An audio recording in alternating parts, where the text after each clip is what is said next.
Hey everybody. I just thought I would do an impromptu live. It's been so long since I have posted anything live. It's kind of shocking to me.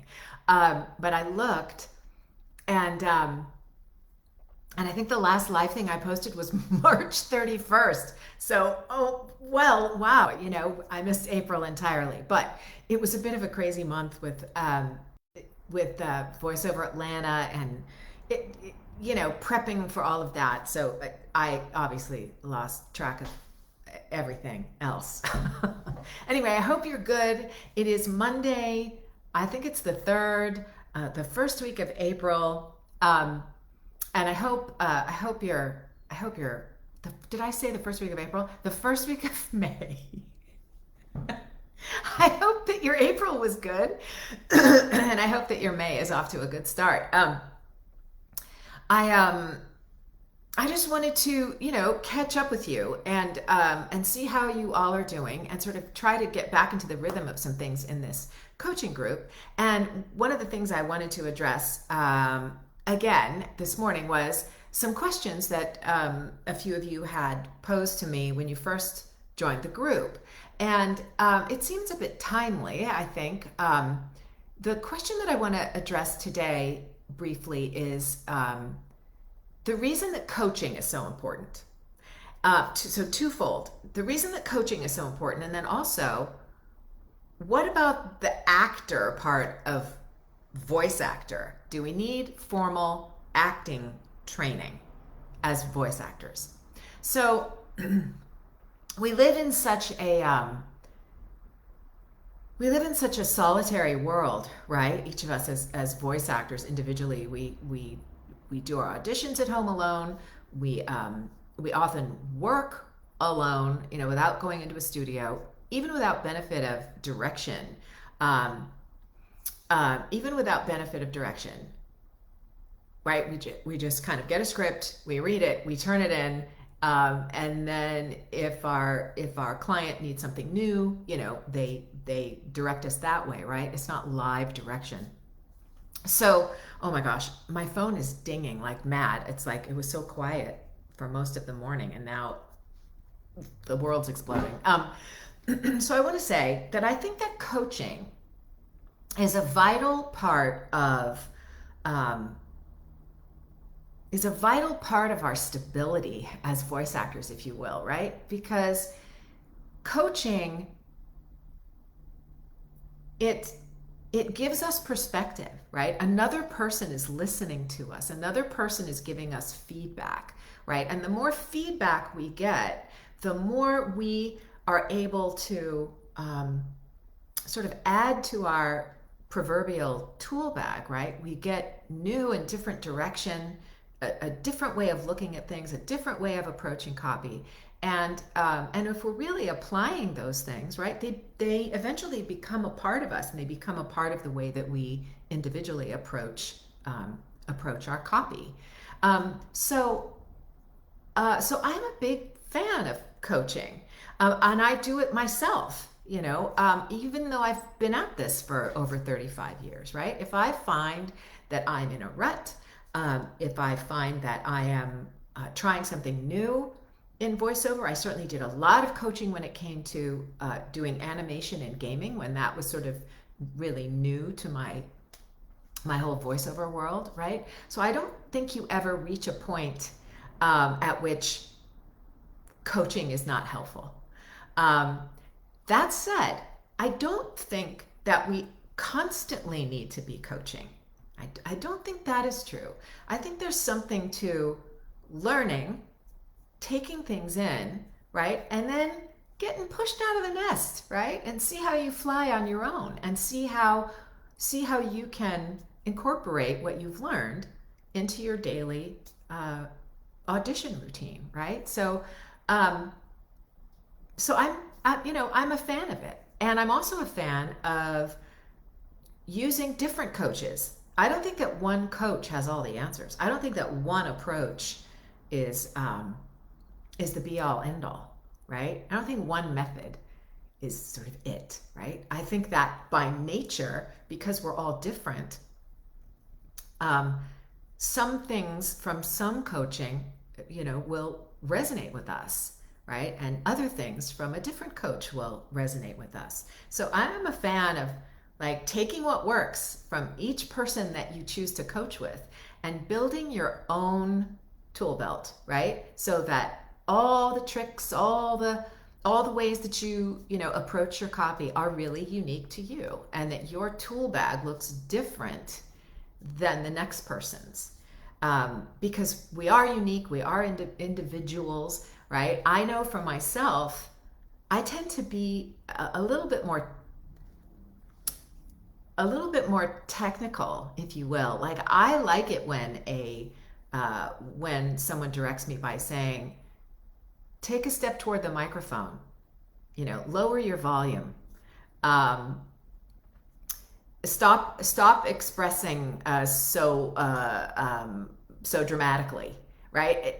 As opposed to imagine this particular scenario or that particular scenario, right? To sort of put me in a mood. It's like I just want the really practical, you know, advice that tends to work for me, but that tends to work for commercials for me.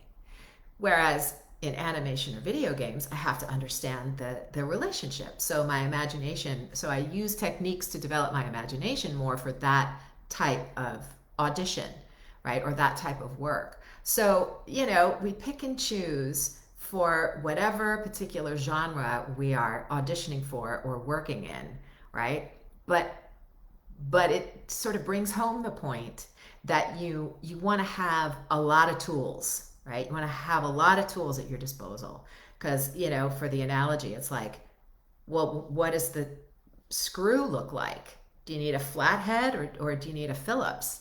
You know, and it matters. You know, you can probably use a flathead on a Phillips, but it's not going to be as easy. You know, so all of that is to say, I am a fan of coaching, but I'm a fan of coaching for, you know, limited periods of time, and then going out and putting to use the things that you learn from a particular coach. And then next time, when you feel like you need a little kick in the pants, if you will, try another coach, right? See what you can learn from them, and over time, you'll end up building a really good set of tools to be able to approach any type of copy that comes your way. With regard to the actor part, do we need specific acting training? I will say that you don't need to have a degree in acting to do voiceover. You don't need to take, you know, a 2-year program in a particular methodology of acting. Most voiceover coaches and most voiceover teachers, they employ certain pieces of acting technique, right? And so you get some acting training. If you work with a variety of coaches, you will get some acting training, right, in your voiceover coaching. That said, like, if you really love the acting piece of it, right? And particularly if you're interested in video games and animation, being in an acting class, learning a particular approach to acting, like Meisner, like the method, like Stella Adler, right? It really can infuse your voiceover life like nothing else, because you really come to understand the importance of relationship, right? And it really drives home the point that we are not talking heads, right? And it really has nothing to do with the sound of our voices. That's just a given, right? And what matters is the interaction between us and the person that we're talking to, right? So if you love it, do it, right? I cannot speak more highly of the experience I had in a 2-year Meisner program. Like, that was really, really, really beneficial to me. And what I learned there is I carry with me. I just carry it with me. which is great. But that's quite a commitment, right? 2 years, two nights a week, 3 hours of class every night. The class was an hour away, so 5 hours total, 2 times a week for 2 years. And then other, like Saturday events, workshops, showcases, that kind of stuff, in addition to all of that. So don't be discouraged if you don't have access to an acting class like that, or don't even have access to scene study kinds of classes. You will pick up acting technique in any good quality voiceover course that you're going to take. And if you study, like with Mick Wingert, let's say, for animation, you're going to get a dose of acting in there, and you're going to get a dose of improvisation, right? Improvisation classes are great, not because we bring it and we improvise our scripts. That's not why improv matters. Improv matters because of the relationship, again, that you build in doing improvisational work, right? You take the focus off of yourself and onto your partner, onto the people in the scenes that you're working on, right? So it's never about, oh, I learned to improvise. I took improv and now I'm going to rewrite the script, that the copywriter has given to me for this commercial. Like, it's not about that. It's about being on your toes, it's about being present. It's about being agile, but so acting, improvisation, those are great things. If you can't get them specifically, if you're not up for a year-long course at the Groundlings, or Upright Citizens Brigade, right? If you don't have the time and the money, right, to do that, you'll get it. You'll get it in workshops. You really will. So yes, it's helpful, but don't let anybody tell you that if you don't have a degree in theater, that you can't do voiceover. That's not the case. Right? I love to tell the story of Cissy Jones, who many of you know, I'm sure.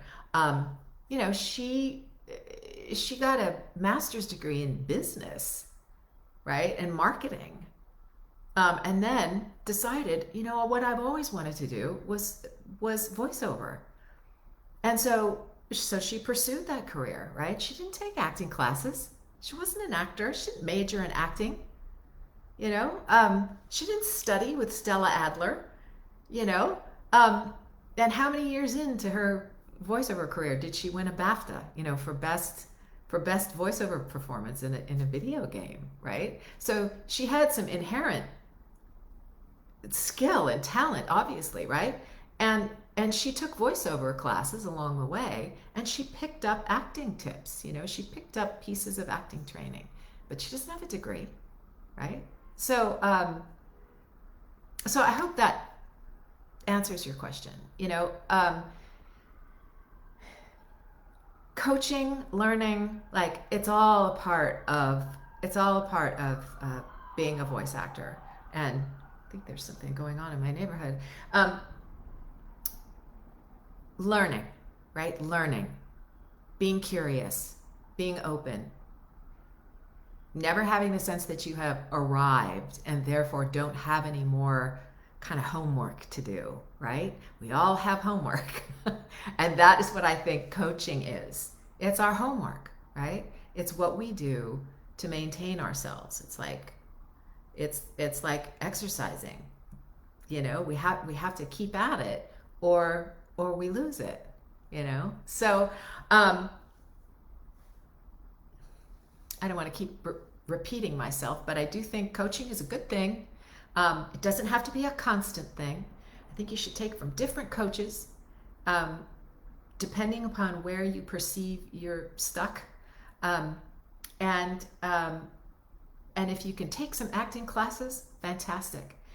If you can't, if you're not in a city or town where that is, easily found, you will pick stuff up in any really good quality voiceover workshop, or with any good voiceover coach. So, what else was I going to say to you?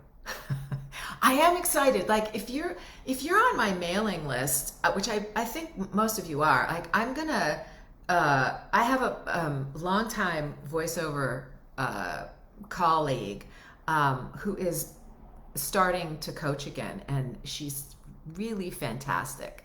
A commercial coach, and she's going to be offering a course uh, in July, I think, just after the 4th of July holiday. So I'm going to make an announcement about that on my mailing list, and I'll also put it here. But if you're able, she's going to take 12 students. But I think she's fantastic. Whereas I sort of coach one particular aspect of TV commercials, she kind of does the whole overview of an approach to all commercial work, and she's great. So you'll hear about that soon. But I'm going to leave it at that, so I don't interrupt your day too much. And I look forward to Friday, when we can brag a little bit. Please feel free to post any questions or comments throughout the week, anytime, day or night. And let's keep talking to each other. Have a great week, and I will see you around Facebook and other social media platforms. All right, my friends. Ciao, ciao. Have a good one.